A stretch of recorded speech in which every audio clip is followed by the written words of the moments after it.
नमस्कार मंडळी, नवीन एका इंटरेस्टिंग व्हिडिओमध्ये सर्वांचं मनापासून स्वागत आहे. मित्रांनो, महाराष्ट्रातील संजय गांधी निराधार अनुदान योजनेच्या लाभार्थ्यांसाठी, दिव्यांग अनुदान योजनेच्या लाभार्थ्यांसाठी, श्रावण बाल किंवा विधवा पेन्शन योजना किंवा वृद्धपकाल योजनेच्या लाभार्थ्यांसाठी ही व्हिडिओ अतिशय महत्त्वाची आहे.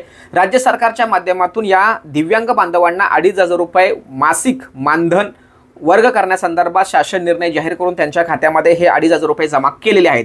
परंतु मित्रांनो, जे लोक दिव्यांग आहेत परंतु ते इतर योजनेमध्ये लाभ घेतात, अशा लाभार्थ्यांच्या खात्यामध्ये राज्य सरकारने फक्त 1,500 रुपये जमा झाले आहेत आणि उर्वरित जे 1,000 रुपये आहेत, हे 1,000 रुपये त्यांच्या खात्यामध्ये जमा करण्यासाठी संपूर्ण महाराष्ट्रामध्ये विविध तहसील कार्यालयामध्ये कागदपत्र मागवले जात आहेत. काही अंशी काही तालुक्यांमध्ये कागदपत्र अद्याप सुद्धा घेत नाहीत. ही खेदाची बाब आहे. राज्य सरकारच्या माध्यमातून, सामाजिक न्याय विशेष विभागाच्या माध्यमातून संबंधित तहसीलदार असतील, कलेक्टर साहेब असतील, प्रांत ऑफिस असतील, या सर्वांशी व्हिडिओ कॉन्फरन्सद्वारे मीटिंग झालेल्या आहेत आणि त्या मीटिंगच्या माध्यमातून आणि एक आदेश सुद्धा काढलेला आहे. त्याविषयी सुद्धा आपण व्हिडिओ बनवलेले आहे. ती व्हिडिओ कॉन्फरन्स रिलेटेड सुद्धा मी व्हिडिओ बनवलेले आहेत. प्रूफनुसार सगळ्या काही गोष्टी मी तुमच्यासमोर ठेवलेल्या आहेत आणि त्या व्हिडिओ कॉन्फरन्स किंवा त्या लेटरच्या मध्ये असं सांगण्यात आलं आहे की बाबा, ज्या लोकांना फक्त 1,500 रुपये खात्यामध्ये जमा झालेले आहेत ते इतर योजनेचे लाभ घेत किंवा त्यांची नोंदणी त्या योजनेमध्ये झालेली आहेत, परंतु ते प्रामुख्याने दिव्यांग आहेत, तर त्या दिव्यांगांचे कागदपत्र घ्यायची आणि त्यांची माहिती अपडेट करून आमच्यापर्यंत पोहोचवायची.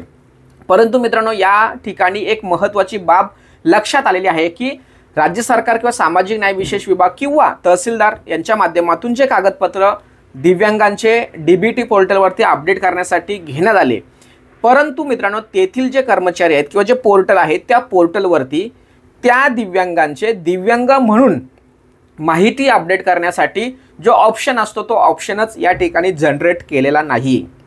तर या संदर्भात मी सुद्धा माहिती घेतली की नेमका हा प्रकार काय आहे. तुम्ही या अगोदर सुद्धा तुमच्या वेबसाईटवरती बाबा DBTच्या माध्यमातून अनुदान वाटप करण्यासंदर्भात काही 4-5-7 तासासाठी, काहीतरी 1 दिवसासाठी आम्ही हे पोर्टल सध्या इनॅक्टिव्ह ठेवत आहोत, तर तिथे कोणत्या प्रकारचं काम करता येणार नाही असं सांगण्यात आलं होतं.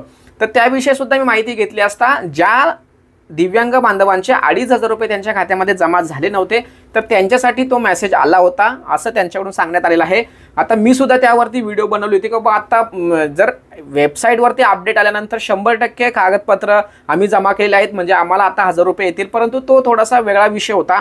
लाभार्थ्यांची संख्या तिथपर्यंत पोहोचली नसल्या कारणाने त्यांनी ते पैसे वाटप केलेले नाहीत. पण ज्यावेळेस ग्राउंड लेवलला जेव्हा आम्ही माहिती घेतली आणि शेगावचे जे सावली संघटना आहे त्या संघटनेच्या कार्यकर्त्यांनी सुद्धा खूप चांगल्या पद्धतीने पाठपुरावा केल्यानंतर असं कळलं की जे तहसीलदार आहे त्या तहसीलदारांना एक पोर्टल दिलेला आहे. त्या पोर्टलवरती तो जो लाभार्थी आहे, तो संजय गांधी, विधवा पेन्शन किंवा इतर योजनेचे लाभार्थी आहेत, त्याला आता दिव्यांगामध्ये कन्वर्ट करायचं आहे. पण तो ठिकाणी जो ऑप्शन असतो दिव्यांग म्हणून, तो दिव्यांग म्हणून ऑप्शन ॲक्टिव्ह झाल्यानंतरच तो जो लाभार्थी आहे तो दिव्यांग म्हणून त्या ठिकाणी रजिस्टर होणार आहे. पण तो ऑप्शन आहे, तो ऑप्शनच त्या ठिकाणी दिलेला नाही.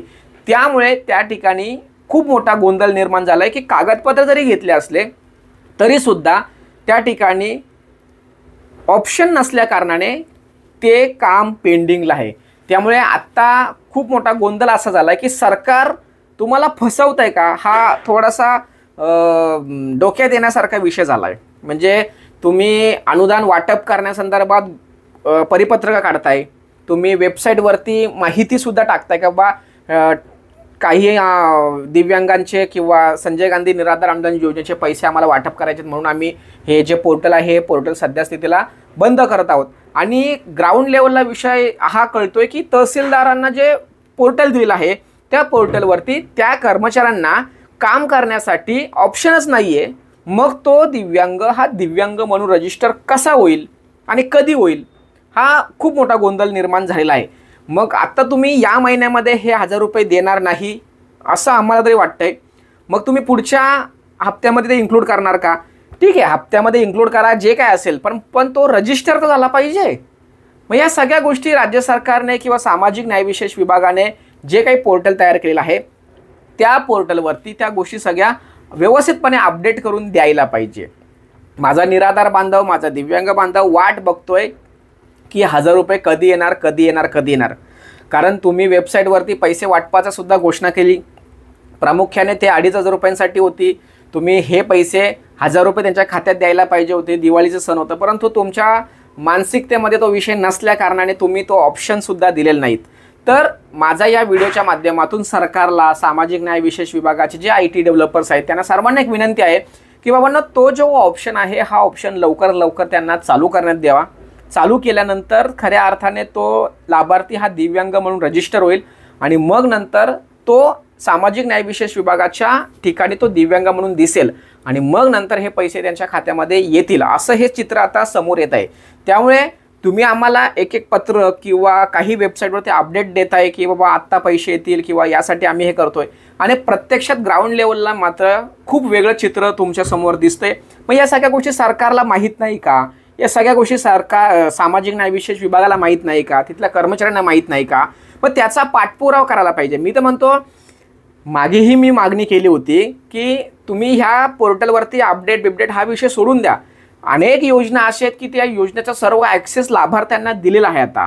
मग दिव्यांग बांधवांच्या किंवा संजय गांधी निराधार अनुदान योजनेच्या ज्या काही योजना आहेत त्या योजनेचा ॲक्सेस त्यांना आधार बेस OTPने त्या लाभार्थ्यांना का देत नाहीत? दिला पाहिजे। म्हणजे आता बघा, ज्यावेळेस तुम्ही घोषणा केली का बाबा 1000 रुपये तुम्हाला द्यायचे आहेत, त्यामुळे तुम्ही दिव्यांग म्हणून रजिस्टर झाले पाहिजे, तुमचे कागदपत्र आमच्याकडे द्या, ठीक आहे, तुम्ही कागदपत्र घ्या, काय हरकत नाही। पण मग तोच जर ऑप्शन आम्हाला जर दिला असताना तर आत्तापर्यंत महाराष्ट्रातील सर्व दिव्यांगांचं रजिस्टर पूर्णपणे झालं असतं। आता तुमच्या त्या सिस्टमच्या चुकीच्या पद्धतीमुळे किंवा तुमच्या दुर्लक्षतेमुळे तो दिव्यांग अजून दिव्यांग म्हणून रजिस्टरच झालेला नाही आहे। मग त्याला 1000 रुपये कधी येतील हा सर्वात महत्त्वाचा मोठा प्रश्न आहे। याच्याकडे विभागाने किंवा शासनाने लवकरात लवकर लक्ष दिलं पाहिजे आणि ते जे काही पेंडिंग काम आहे हे पेंडिंग काम तहसील कार्यालयातील जे कर्मचारी त्यांच्याकडून लवकरात लवकर करून घ्या।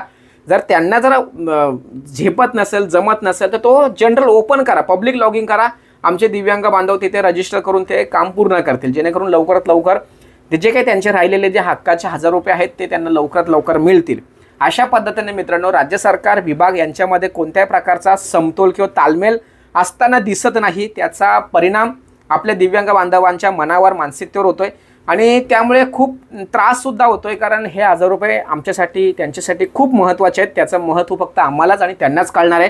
त्यामुळे सरकारने याकडे व्यवस्थित लक्ष द्यावं आणि लवकरात लवकर ह्या सगळ्या गोष्टी पूर्ण कराव्या। या व्हिडिओच्या माध्यमातून महाराष्ट्रामध्ये ज्या ज्या सामाजिक संघटना, संस्था, कार्यकर्ते काम करतात त्यांनी तहसीलदार, ते संजय गांधी निराधार अनुदान टेबल असेल त्यांच्याशी संपर्क साधा 1-2 दिवसामध्ये। आता सध्या सुट्टी आहे, पण सोमवार मंगळवारी जाऊन त्यांना भेटा, बाबा नेमका हा विषय काय आहे, प्लीज ते काय काम असेल ते पूर्ण करा। जर ऑनलाईनला प्रॉब्लेम असेल तर ऑफलाईन आमच्या याद्या तिकडे पाठवून द्या आणि करून घ्या, कारण त्याशिवाय पर्याय नाही आहे। अशा पद्धतीने मित्रांनो, छोटीशी आणि महत्त्वाची माहिती तुमच्यापर्यंत शेअर करायची होती म्हणून ही व्हिडिओ बनवली। सदर माहिती महाराष्ट्रातील सर्व दिव्यांग बांधवांसाठी व बाकीच्या ज्या संजय गांधी निराधार अनुदान योजनेचे जे दिव्यांग आहेत त्यांच्यापर्यंत पोहोचवण्यासाठी सहकार्य करा। भेटूया पुढील व्हिडिओसह, तोपर्यंत धन्यवाद। जय हिंद, जय महाराष्ट्र।